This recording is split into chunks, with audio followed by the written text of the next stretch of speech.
But then they also see in the newspaper and on the internet and ESPN that these athletes have surgery and they go back and are playing.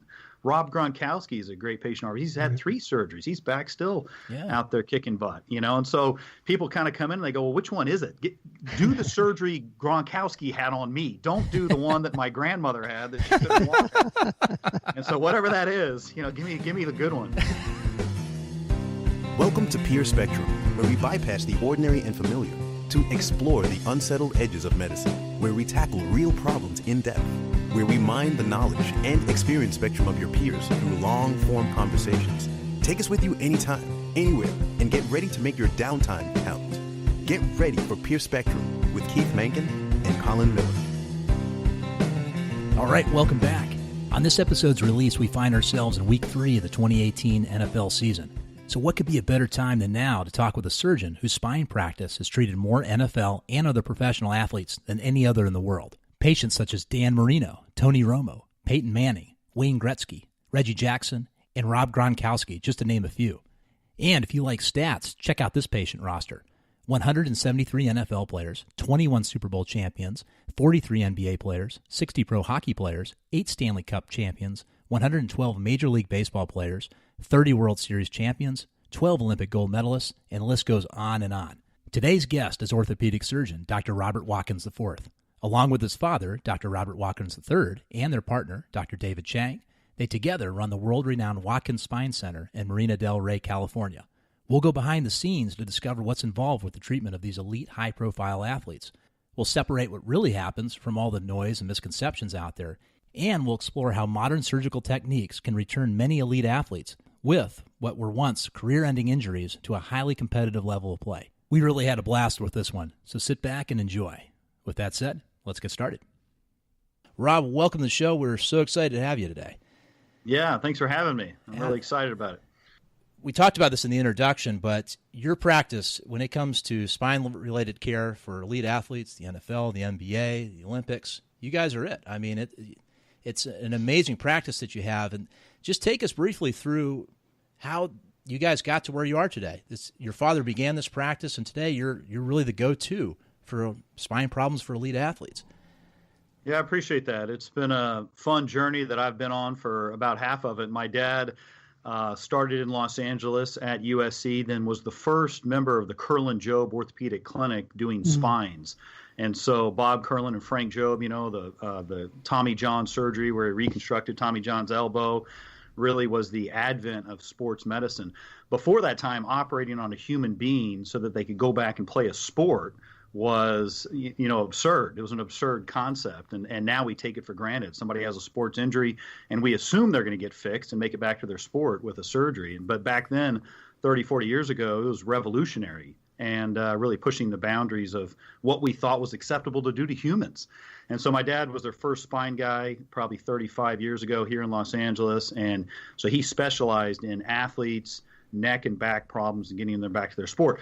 Where, before that, if an athlete hurt their back, everybody just assumed he was done. There was no way you're going to have back surgery and come back and play baseball or football. And so my dad was really a pioneer in designing microscopic surgeries. How can you do the surgery minimally invasive enough and still effectively treat the problem and then give this person a chance to get it back to their sport? And the second component is the rehab. My dad designed a whole rehab program with some great physical therapists where train the muscles to generate the power and strength to protect the spine and also to be able to do their sport. So he designed a whole rehab program that's been instrumental in getting athletes back to their sport. So he started that at the Curlin Jobe Clinic, and then I joined him in practice 15 years ago. And we work together. We operate together every Tuesday and Thursday. We cover every team in Los Angeles. I do the Rams and Dodgers and Clippers. He does the Kings and USC football. And wow. we pretty much cover, on the weekends we're working, covering games all the time. And sometimes we go together, which is fun, and a lot of times, but we're kind of on call 24 hours a day for any athlete who goes down in Los Angeles.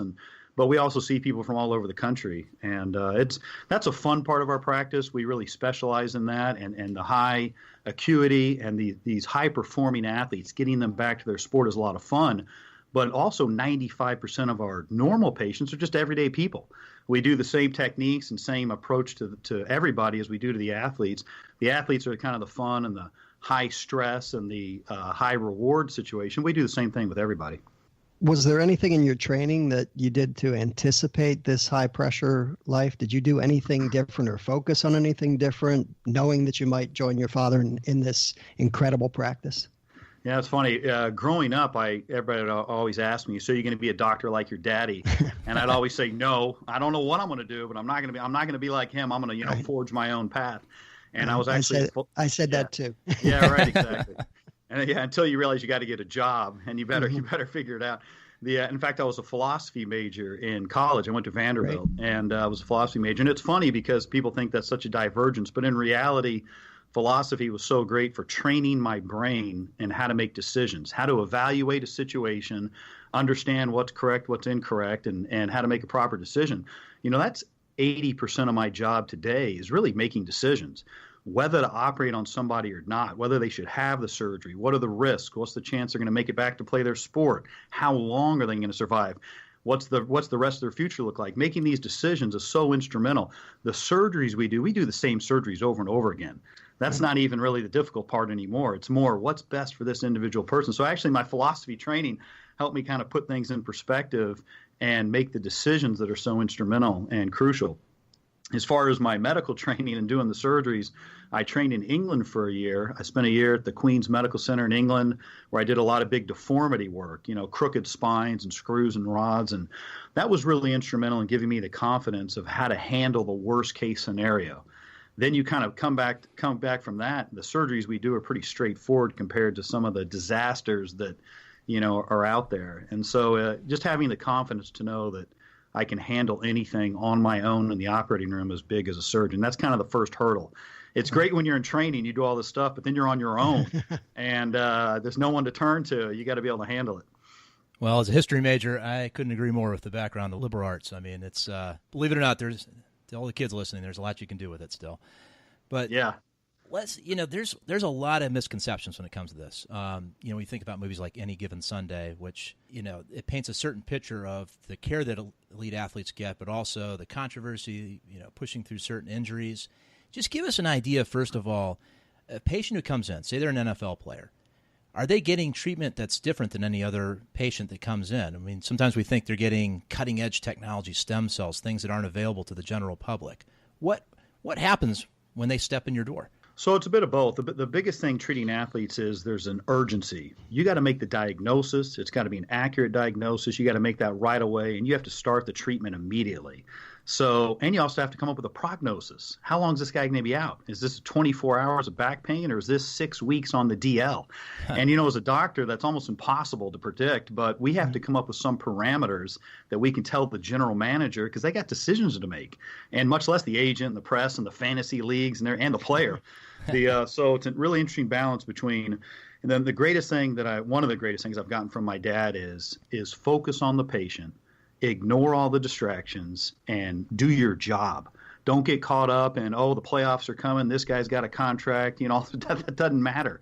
Your job is focus on that person, do a proper history and physical.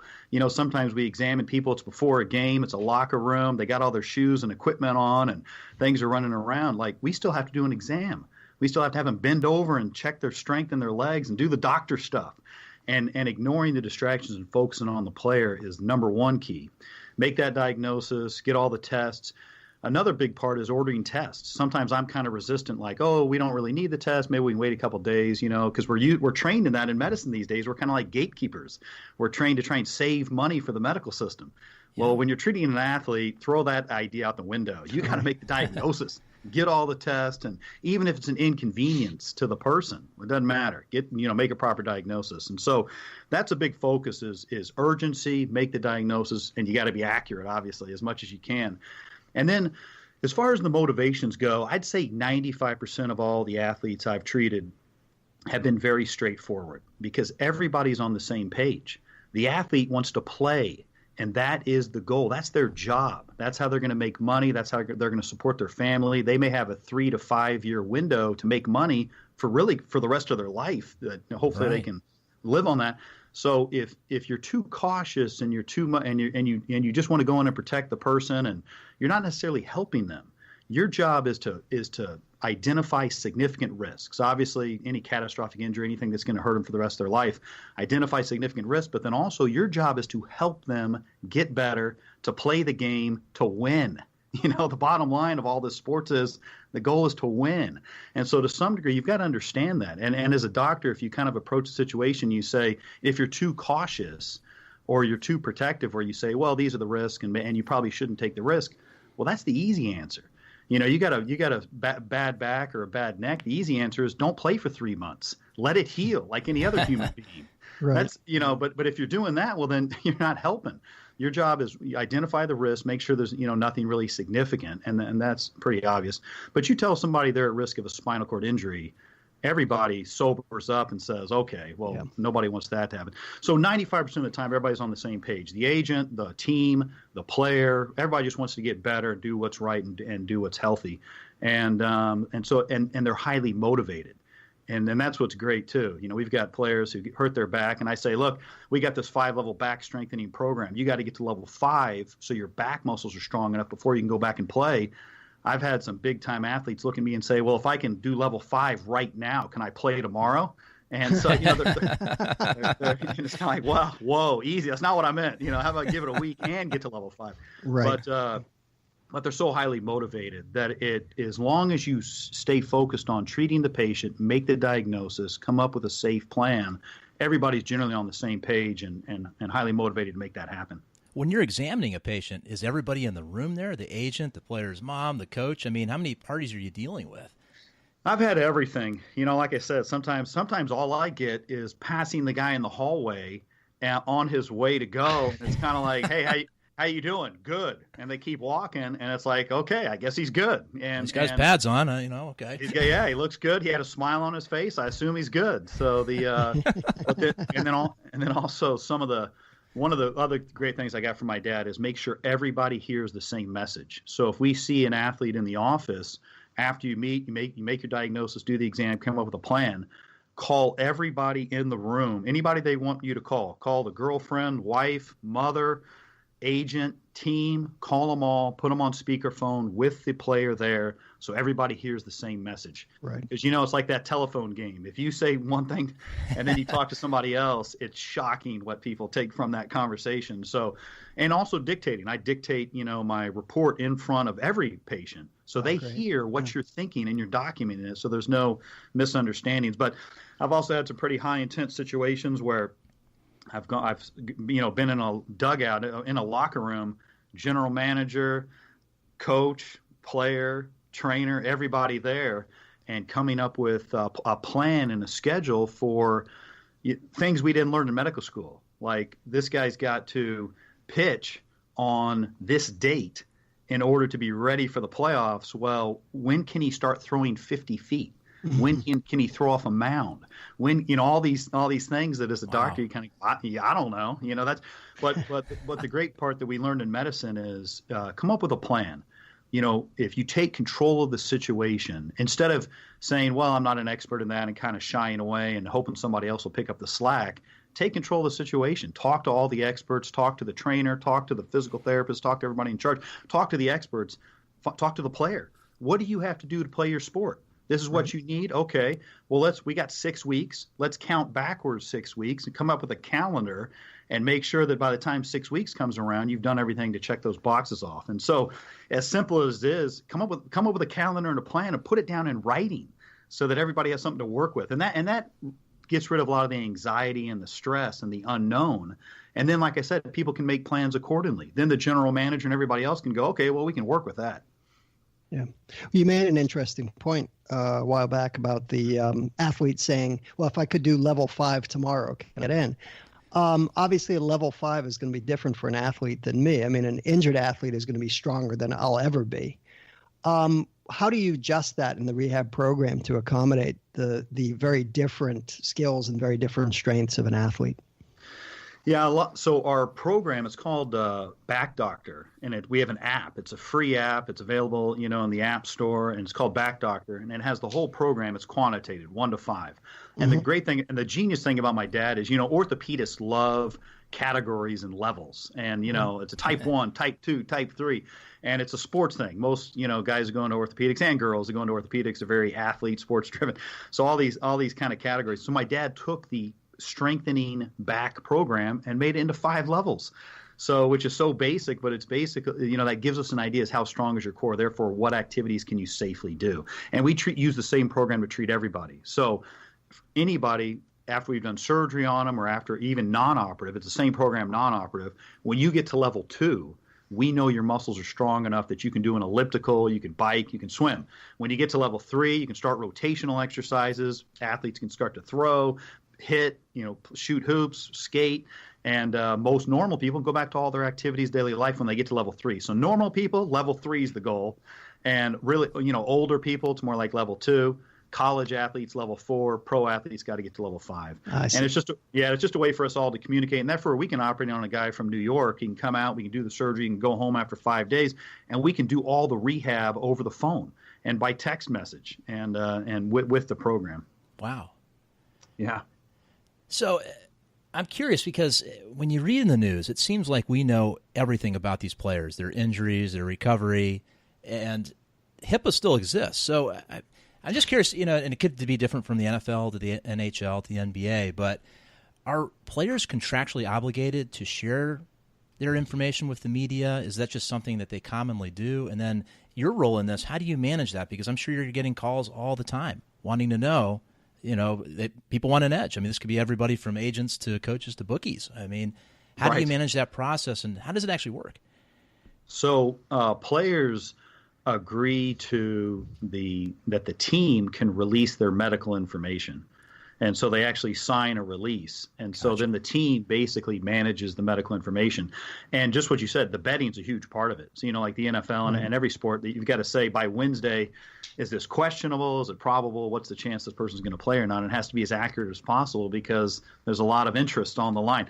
Not just betting, but even my fantasy league. I can't be losing to my 10-year-old, so I got to know I got to know the information.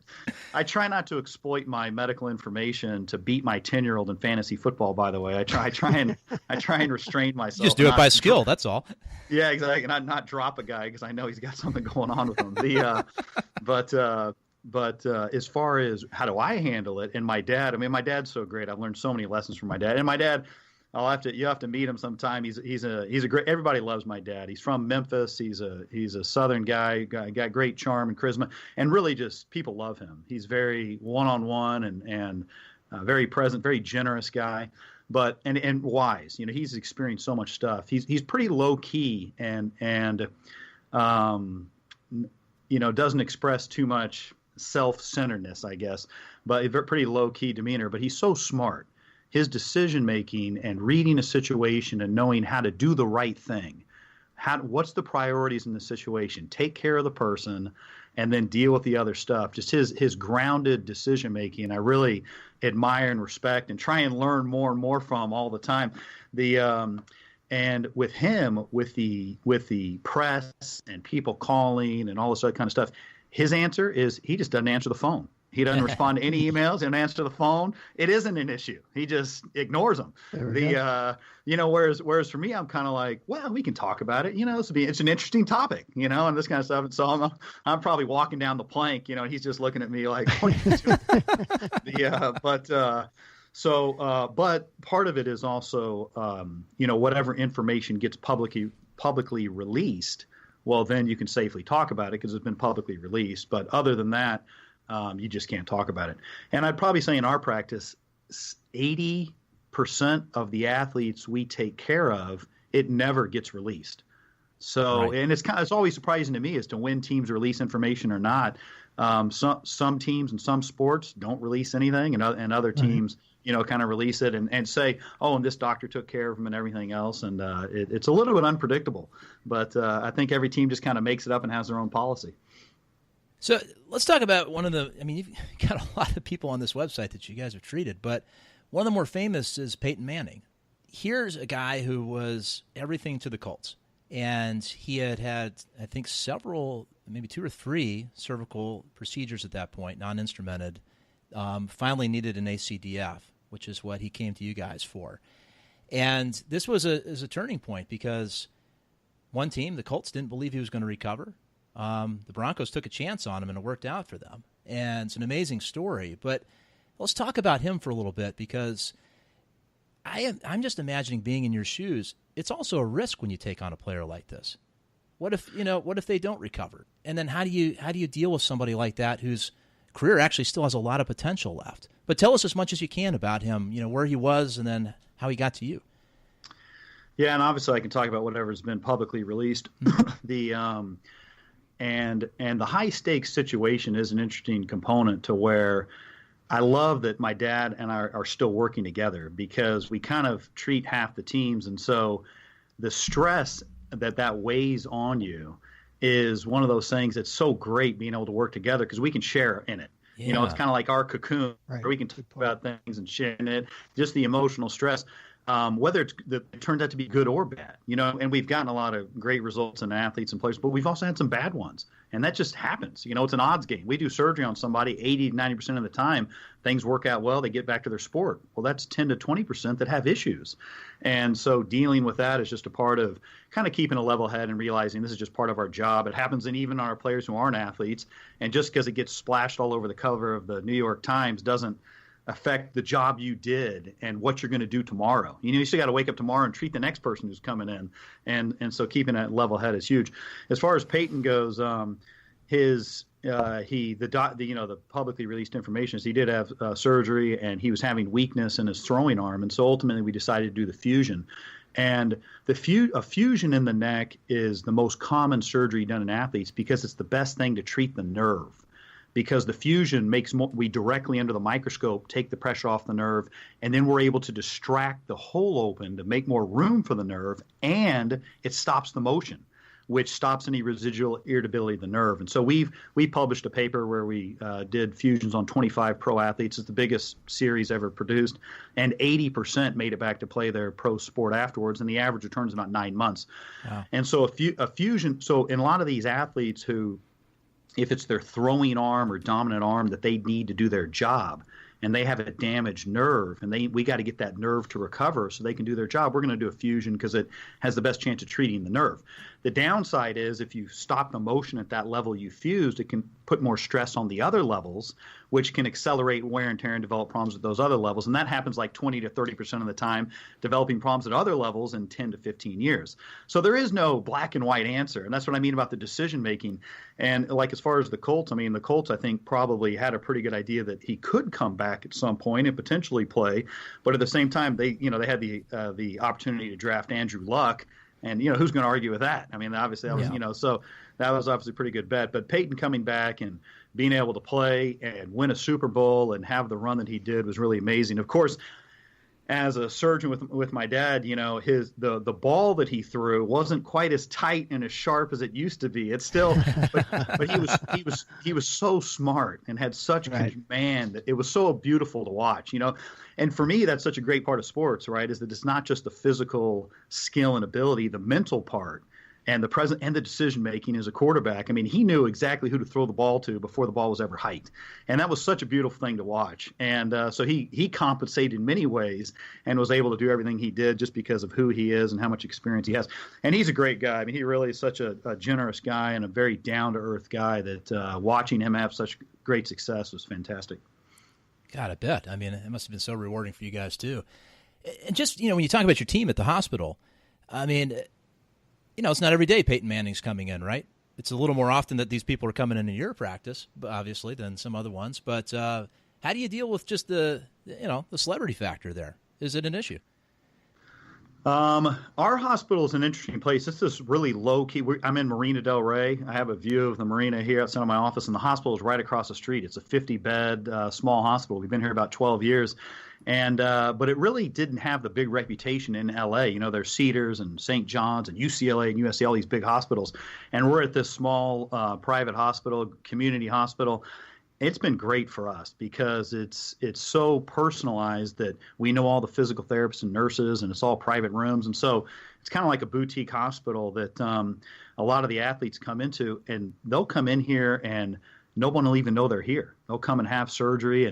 And what the fun part for me is that the nurses and therapists, everybody we work with, Every once in a while an athlete will come in and they'll just be so excited and starstruck. And sometimes it's like a hockey goalie, and this one 60-year-old nurse, she just loves hockey and she loves this guy, and so you get these people have such a connection with athletes sometimes that's, just so genuine and surprising. And so they get kind of getting excited about it.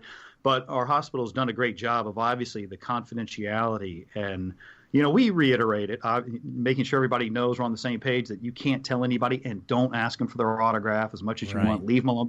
There's still a patient who's having surgery and they're stressed out about their life and their career. So it's worked out really well. And I think a big part of it is because it's such a small place that we know everybody. And everybody knows that this is how we make our living, and this is what supports the whole place, and this is what the practice is about, that everybody holds it with a certain degree of sanctity, that everybody's very protective of it. What about your non-celebrity patients? Do you find they come in saying, well, I want what Peyton Manning had. I want exactly what you did for him, and I want you to, let me play Super Bowl. I mean, I'm joking about that. Yeah. Does that change the expectations that people have who may not be professional athletes coming into your care? Yeah, it does. You never know. I mean, people are so funny, especially with spine surgery. Part of the reason why I started my podcast is because I realized this dissonance of information is that people hear, oh, never have back surgery. They're having a bad back. They're struggling around for 2 to 3 years, and their whole family will say, whatever you do, don't have surgery. You'll be worse. You'll never walk again. But then they also see in the newspaper and on the internet and ESPN that these athletes have surgery and they go back and are playing. Rob Gronkowski is a great patient of ours. He's had 3 surgeries. He's back still out there kicking butt, And so people kind of come in and they go, well, which one is it? Do the surgery Gronkowski had on me. Don't do the one that my grandmother had that she couldn't walk. And so whatever that is, give me the good one. And so I started these podcasts. My podcast is Dr. Robert Watkins. And the first one I ever did was on spine surgery. Does it work? And kind of talking about, what are the parameters? Because a big part is understanding what's going on in your back. The spine is so complicated. You got all these discs and then facet joints in the back, and you got nerves coming out, so many movable parts that people who are 50 say, I got a bad back. I need to be fixed. I need you to fix me. I can get back and play golf and surf and live a crazy life and not do my exercises, but I got to get back to it. How are you going to fix me? People don't have a realistic understanding of how complicated the spine is. All these movable parts, they're falling apart starting at age 28. By the time you're 50, it's a miracle if you don't have back pain. Yeah. And so kind of reconfiguring people's understanding. I mean, one thing I love about America and Los Angeles is people are so active.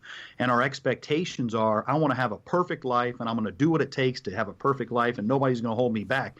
And that's a great spirit and attitude. The problem is sometimes it's delusional. People think, fix me, and so I can get back to all my stuff. And so the education has been huge. And that's what I've loved about the podcast is I can make these recordings. People go home and digest them and listen to them over and over again and start to get some understanding.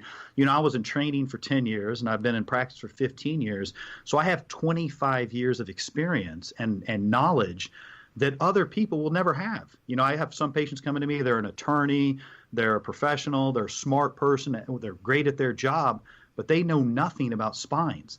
So how are they going to make an educated decision about their life and their spine when I've got 25 years of advantage of knowledge? They're always going to be at a disadvantage. They're never really going to be able to make a proper decision. And so getting them the information, I think, is huge. And so I spend a lot of time with people really getting out the model and showing them, okay, this is what's going on.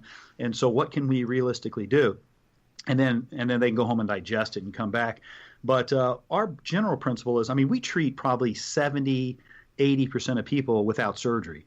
And the athletes we see, I see, 2 or 3 or 4 athletes a week. And so 95% of them we treat non-operatively. Right. And so we've got, and the podcast help with that too. Okay, here's everything you can do to not have pain and to live your life and have good habits. And our app is awesome because they can get on the program, do all the exercises on their own.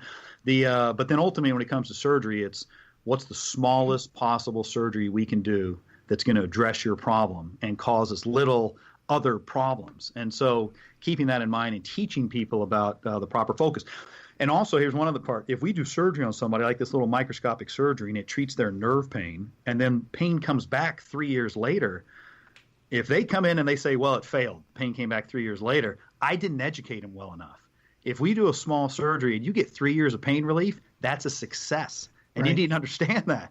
And then, you may have to have another one because the spine is still moving and you're still walking around. And so it's still deteriorating as time goes on. Well, it's interesting. So, you talk about your experience, and this is the same with a lot of surgeons, right? And people nowadays, they go online, they talk to their neighbor, they try to diagnose things for themselves.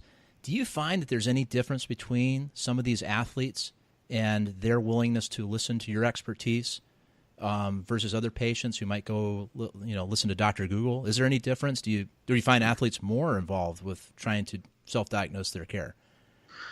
A bit of everything. So the athletes, one of the hardest hurdles to overcome with athletes is that they are an expert and at the best at what they do. And they've gotten to where they are by doing it how they do it. And so if a guy, squats and lifts weights and does things to build up his butt and leg strength to be able to do his job and get the power he needs, and then he hurts his back, and I have to convince him that he can't squat and do his usual workout routine. He's got to adapt it because now he has a bad back, and how's he going to do that? I got to convince him that I know what I'm talking about, that I'm not just a surgeon, but I actually know rehab, and I can help put him on a program or get him with certain experts who can do that. So a big part of it is convincing them that because they're the best. I mean, you're talking about people who have been smarter and been better than everybody else around them their whole life, and that's why they are the top at what they do.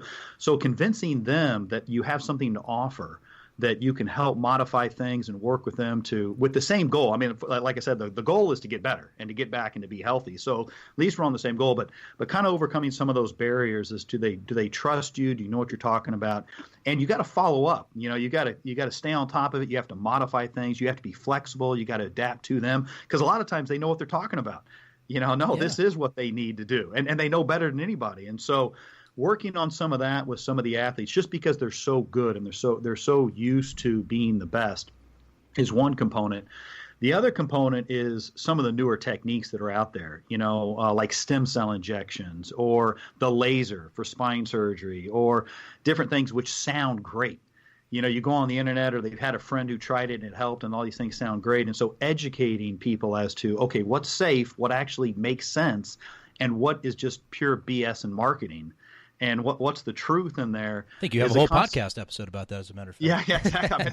Exactly. I like that. Yeah, I made a whole podcast on laser spine surgery is BS, and like in regards to the laser, I mean, the laser sounds amazing and I realized what makes people susceptible to these marketing things on the internet. You got to get in touch with to understand why is it appealing to them? And like the laser is a great example. The laser sounds like it's non-invasive. It sounds like it's not a surgery. They're just going to zap you while you're sleeping and it's going to be gone. But it also sounds permanent. Because people come into me, they say, I don't want surgery, but I want a permanent fix. Well, those two things don't usually really go together. The laser sounds like the perfect in between of non-invasive, but a permanent fix, and that's why people are susceptible to it. And so what I think they do a lot of times when they say laser spine surgery, what they're doing is the same surgery everybody else is doing. So they're actually making an incision, they're actually removing the stuff, putting the pressure on the nerve, and then I don't know when they use the laser. I think they just turn it on with a disco light for everything to look, and then finish the surgery. And I don't know for sure, and I'm not talking about any specific institution, so don't hold me liable or anything else. But I think that many times they're still doing a proper surgery. So when the patient wakes up, they're still getting the pain relief.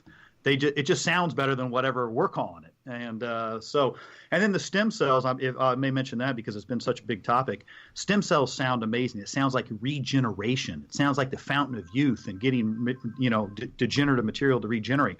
Well, that's never been proven, not in spines. As of now, stem cells, the best stem cells do are anti-inflammatories. You take your blood, you spin it down, you get some anti-inflammatories out, you inject them back into the person. It may decrease some of the pain and inflammation. And so it may work and it may decrease pain. But is it regenerating material and stopping the aging process? Well, no, that's never been shown. And, that's like the fountain of youth. That's going to be a miracle. Whoever discovers that, it's going to be $1 trillion discovery. So whatever's out there now is not what is going to be there in 5 or 10 years. And I'm okay with some of the stem cell injections as long as people are properly educated. And even I'll maybe say one other thing, stem cells haven't been shown to be as effective as cortisone. So an anti-inflammatory steroid, prednisone, cortisone, has been around a long time. When I do injections on athletes, I'm going to use cortisone because we know it works. And there's good reliability and reproducibility about it. And you can get like 3 to 4 cortisone injections in your spine a year for several years. It's never been shown to have a negative effect. So I'm going to go with the gold standard that we have a good, reliable outcome, and rather than spinning down some blood products and injecting it back into somebody where we don't even really know what is being injected. And so that's kind of that's part of my approach to two of the biggest topics out there. That's really interesting. I mean, because it's a lot of these athletes, they spent their whole lives preparing for where they are, and they've worked hard for it. It's not something that just came overnight. You know, they didn't just take a chance and everything worked out. So it's probably a different mindset. And I think this is a misconception a lot of people have. They think elite athletes have access to this cutting-edge hidden care that's not available for everybody else. But that's not really, one, what you offer, and two, really what they want, right?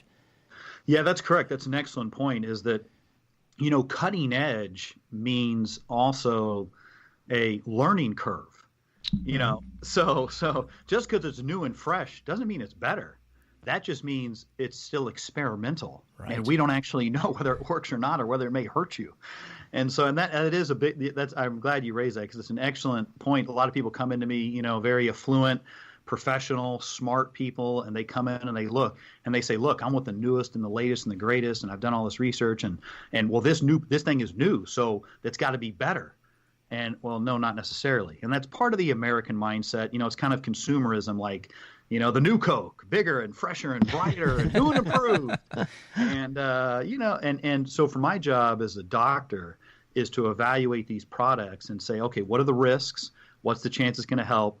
How is it better than what we're currently using, with how much reproducibility? And then ultimately it comes down to, would I do it in me? Would I have somebody stick this thing in me or not? And so we're on the cutting edge because there's some great advances. The other great thing about America, and because I trained in England for a year, I kind of seen, and I've traveled all over the world.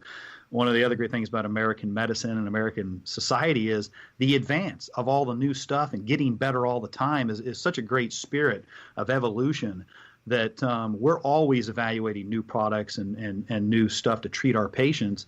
But you got to be smart about it. You really got to look at, like I said, what ultimately is this product ready to be put in me or really another human being, and what are the downsides? And so you're exactly right about the athletes. The number one thing is we got to get them better. What has the best chance of getting them better now? And sometimes it's the newer products, but it's not like we're going to experiment on the athlete. You know, you're not going to take a Cy Young winner and go, oh yeah, let's try this on him. Let's see if this works. You know, right. So right. Yeah, you're only going to the Olympics maybe once, so yeah, let's just take a gamble on this. But yeah, right. Yeah, I found out this really cool thing. Let's put it in you, see if it works. All right, well, we're getting pretty close to the time here, Rob. So we know you got to get back to seeing patients. Just a few more questions here. One quick one, and I just thought of this while we were talking. When we're talking about the spine world, particularly insurance denials, pushback from insurance companies trying to get things approved. That's a reality a lot of surgeons and patients have to deal with right now. When you're dealing with insurance companies for the NFL or the NHL, even one for USC, do you find that you still have pushback from payers, you know, who want second opinions? Do you have to do a peer review for something when you recommend treatment, or is there much difference at all? So it's kind of a mixed bag. One of the biggest things with the athletes is a lot of it's workers' compensation, which people don't really realize. A lot of times it's the same insurance company as a dock worker down in Long Beach. It's the same insurance plan, which is kind of crazy. But at least the authorization process usually is not an issue, because the head team trainer or team doctor has the ability to just authorize things to us in a text or over the phone. They could go ahead and do it. So usually that's not an issue. We can get the tests, get the studies, and so it usually happens pretty quickly. I think one of the hard parts is one, sometimes the affiliated people around the team who are still very important and a crucial role, they aren't necessarily covered. They're covered by the private insurance, and so they want to come in. They want to come in and get an MRI and get an epidural all in the same day, and because that's what I can do with the athletes. You know, if they call me and an athlete has back pain, I can see him, get the MRI, do an exam, and do an epidural in like an hour. and to get the clock rolling, make a diagnosis, get the clock rolling on the rehab in an hour, which is amazing and awesome. But the problem is some of the the affiliated people around the team kind of want the same thing. And then I've got to talk to them and go, well, you got this insurance plan and they're going to want a pre-authorization and we're going to have to wait 5 days. And then I may have to do a peer-to-peer and all this other kind of stuff. And they kind of, it's not that they get mad at me, but they get frustrated. And it's like, look, this is not, I'm not calling the shots here, and if we don't do it, you're going to get a bill for $5,000. And, so the extraneous part certainly is frustrating. And it's part of modern medicine. I mean, it's a drag to me because I think the biggest part is the pseudonyms that get used. Like they call it evidence-based medicine. Right. And they use all these terms which sound like, well, who's against evidence-based medicine? As opposed to what? Like, no, right. It's supposed to just doctors winging it. But the reality is, in my experience, it's insurance companies wanting to save money, period, and dragging things out because they hope people will just go away and stop trying to get the epidural and stop trying to get the treatment, or that doctors will just quit and say, you know what, I'm so sick of doing these peer-to-peers. I'm not calling anybody back today. I'm actually going to go home. And so, by dragging things out, they ultimately do save money. And when I trained in England for a year, if somebody had back pain and needed to get an epidural, you had to wait 3 to 6 months to get an epidural. Wow. Well, people here in America are like, I'm in pain. I need an epidural today because I got my kid's football game tomorrow and I'm going to Cabo this weekend. I got stuff to do. I need an epidural. And, in England, the patients just suck it up and live with it and accept it. 3 to 6 months. Stiff upper lip, Cheerio. I'll see you then. And so it's certainly frustrating, but it's also just the reality of trying to navigate the system. So talking about kids really quick, what are your thoughts about, say football, for example, the risk of, head injuries for one thing. I mean, that's a little, more in the neurology area, but it's, still in your wheelhouse. And how do you feel about kids, starting football at a young age versus an older age? Because there's a lot of parents and kids thinking about that today. Yeah, it's a really tough call. I got 2 boys, 12 and 10, Bobby and Tommy. Robert Watkins the 5th is Bobby. Wow. And Tommy got his own name, so we're not totally crazy. But and I coached my kids' flag football team for like 5 years, and it was awesome. I mean, football is such a great sport. The plays and the designs and the throwing. You can take a football on vacation wherever you are and throw the ball around. I mean, it's such an awesome sport. And I also love basketball and soccer and other sports, but football is so unique. And there's just something about the strategy and the game of football that I just love. Even though I played water polo in high school, but I still a tough sport though. Yeah, water polo's pretty tough. And so with our kids, flag football is a great sport, and to learn the skills and to get everything involved, and it's getting bigger and bigger. We're here in West LA, and everybody's down on football here. Nobody plays tackle football. No person I know or kid I know plays tackle football. But we're kind of in West LA, and people tend to be a little more concerned and conscientious about life and trying to be perfect in every aspect and protect their kids. So everybody's down on football in my neighborhood and kind of around where I live. But flag football has been a lot of fun, been great. So my kid just got into a school where they have a tackle football team starting in 9th grade. And my wife said, nah, he's not playing tackle. So you can ask me my opinion, but ultimately, are my kids going to play? Well, who's going to determine that? It's going to be my wife because she's the smart one. And, Understood. And so, but, they play this 8-man football where I went to a game and it was crazy. Like, They hit each other, they wrap each other up, and then the ref blows the whistle. Wow. And they didn't actually go to the ground. And that happened like 30% of the time, where I was kind of watching it and I was like, whatever sport this is, he can play. I don't know exactly if this is football, but he can play this. This is actually okay. And then of course I was on the Rams sideline. I cover the Rams games. I was on the sideline for the Rams game the next day and watching these guys hit each other. I mean, 250 pounds, runs a 4.3, crunching each other, so there's different degrees of football. There's no question about that. But in general, but I also believe in this. I don't think things are totally black and white, as far as I'm not the kind of person who says something's good or bad, yes or no, and that's it. My policy with our kid is he can play football, but if he gets a significant concussion, then he's out. And Sure. if he has a little one, make sure the symptoms resolve completely. He has like 6 weeks of no symptoms. You got to let the brain heal. then he could play again. If he gets a second one, then he's out. And so that's my plan. Whether my kid will be honest with me and tell me whether he actually had a concussion or not, we'll have to find out. But it's a tough decision. There's no easy answer to it. But I do think that being smart about it, the coaches, then the teams practice and they hit so much less in practice now. So everybody's getting smarter about it. We're learning information. The NFL's changing them. People are going crazy about, oh, that was a legal hit. That was a perfectly safe hit. He shouldn't have got thrown out of the game. Well, so what? So what if a guy gets thrown out of the game? We're trying to protect people. So what if the refs miss a call or they overcall it to protect a player? Big deal. We're looking at the big picture. We're trying to protect people. I'll tell you one other thing. My dad developed a video called See What You Hit. And this is 25 years ago. Everybody in my family, I got 4 brothers and sisters, and everybody worked on this project and was packaging videotapes, and we sent a video to every high school in America called See What You Hit. And it's basically the same program that Pete Carroll teaches of how to tackle properly. Keep your head up. Don't spear. See what you hit. Keep your head up. They got a program now called Heads Up. Same basic thing. You can teach players how to do this properly and safely. The biggest problem is if you have an undersized defensive back, some kid who's only 5'8", and he's got to take down somebody who's 250, and they're going to lower their head to do it. But you have to teach them that they can't do that, and it's unacceptable. And that's part of our decision making. We had an all-pro defensive back who we said, okay, look, you can go back to play football, but if you lower your head and hit somebody with the top of your head, you could be paralyzed, or you could have a real injury. And he said, fine, I won't do it. I'm good enough. I don't have to lower my head, and I can adjust. Yeah. Well, he was an all-pro who'd been in the league 10 years. Yeah. He could adjust. Yeah. But if you're talking about an 18-year-old kid who's trying to make the team, no.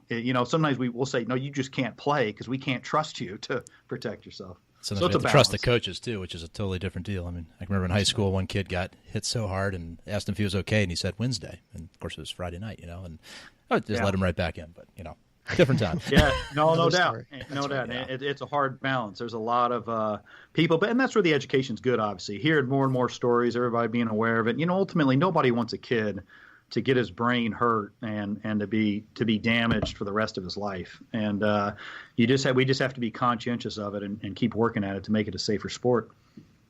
Well, Keith, you got anything else?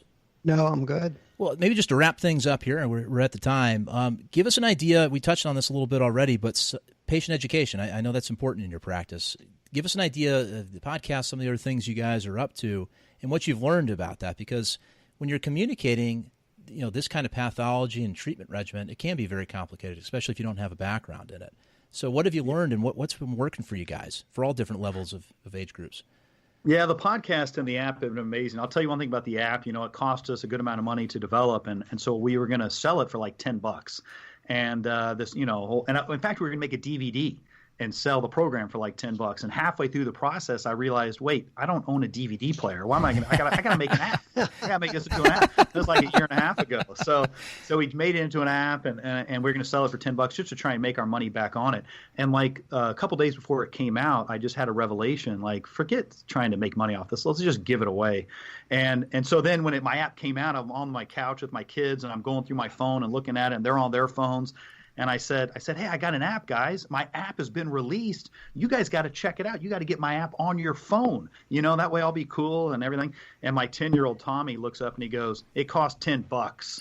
like wait, nothing. No one's going to pay $10 for an app anymore, and he's not going to pay for a back pain app. But so we gave it away for free, which has been the greatest thing ever. We've had 30,000 downloads in the first year and a half, which for me, I mean, it's not Kardashian terms. It's not like 2 million or 10 million or anything. But for me, for my dad and I to create something that has this information in it, and 30,000 people to have downloaded it and have it on their phone, where they've got the whole exercise program and they can do these exercises. And I don't even know who these people are. Yeah. But every once in a while, I get a friend or I get a patient or I get somebody. I met somebody in the locker room the other day, one of the coaches for a team. And I said, well, we got this app. And he goes, I know your app. He said, I just want to tell you it's an honor to meet you because I've been doing your app for the past 6 months and it's been so helpful. And I didn't even know the guy. And it was so cool. So every once in a while I get these stories of how this information is helping people. And it's so great that you can release this. You can make a product. You can put it out there and people can download it, have it on their phone and use it, share it with their friends. And it's just really cool. And then the podcast, I kind of stumbled on the podcast. I watched a YouTube video, said, I watched it. How do you make a podcast? I figured it out. I do it on myself. I do it on my computer. I, record the whole thing, and then I just publish it. And same kind of thing. I got friends on Facebook and in different places who say, I had neck pain. I listened to your podcast and now it's better. I'm doing this exercise on your app and it's better. Thank you. Yeah. And it's one of the coolest things about life is ultimately, what do we all want out of life? What are our goals and objectives and our big plans? All it takes is somebody to say thank you, and everything else washes away. And you go, that's all I really care about is somebody acknowledging that you're helping people out and trying to make this place a better place, contributing however you can. So the digital stuff for me has been so cool. And our approach is basically this knowledge. Knowledge is ubiquitous and to be shared, to where if you come up with something and you can share it with somebody, then just give it away. And that's what I love about the internet and the podcast is there's all this knowledge out there that the gap between the experts and the common people trying to make decisions is so much narrowed that, what are we good at? Ultimately, we need to be good at doing the surgery and being an expert at that. The knowledge is something we can share and exchange and continue to learn from. And so it's been really exciting to me because I think every doctor and every professional will have a podcast in the next 5 or 10 years because it's so easy. You just hit record and put it out there and then people learn from it and share from it. It's been really awesome. Yeah, we couldn't agree more. I mean, Keith and I have a blast doing this. And, getting to have a conversation like this is amazing. I mean, we've talked to astronaut physicians, Navy SEALs. We've talked to a guy who was stationed in Antarctica. I mean, on and on. I mean, a 50-year-old medical student. I mean, it's just a way to connect with people and to connect with an audience out there that would otherwise just be listening to talk radio or walking their dog. I mean, it's a good way to use your time. So I totally agree with you. I think it's almost like it's almost like watching a documentary rather than watching some slapstick comedy or some talk show. Exactly. Where there's actually some rich information that can help your life. Exactly. Exactly. Right. So and you're replicating a lot of conversations that do happen out there. It's just not everybody else gets to participate in them. It could be at medical conferences elsewhere. But with that, I know you got to get back to seeing some patients. And Rob, thanks so much for jumping on with us today. It's been a super blast. There's 10 more things we want to talk about, but maybe we'll have you come back on again and finish it up later. Yeah, I'd love to. Thanks for having me. It was a lot of fun. Absolutely. And we'll get links to everything that you talked about on the show notes. And everyone, that was Dr. Robert Watkins, the fourth. Again, we'll have everything up so you can take a look at more whenever you listen to us. Take care. We'll see you here next time. Thanks for joining us on PeerSpectrum. Please support the show by writing a review on iTunes and join the conversation at PeerSpectrum.com. Keep up with the latest episodes and share your ideas with us on Twitter, Facebook, or email at PeerSpectrum.com.